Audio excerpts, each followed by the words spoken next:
Short instruction how to fix a Vizio TV what won't connect to Wi-Fi. So first of all, what you need to do is switch off your TV and unplug from socket. Wait like 60 seconds and put back.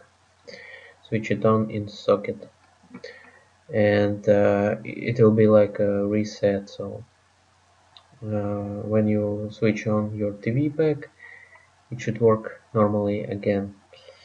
If this method doesn't help you, try next method.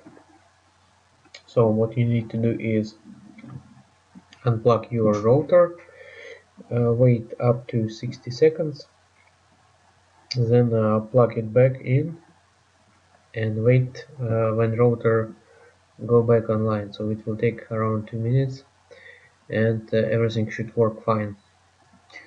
But even if this second method also not help you, then you need to try the last one.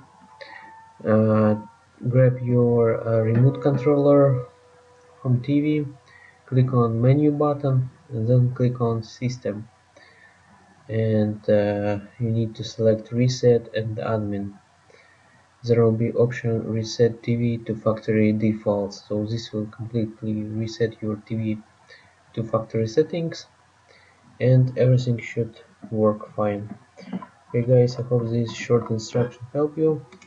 Try first to switch it off from socket, and then try another methods if first one not help you.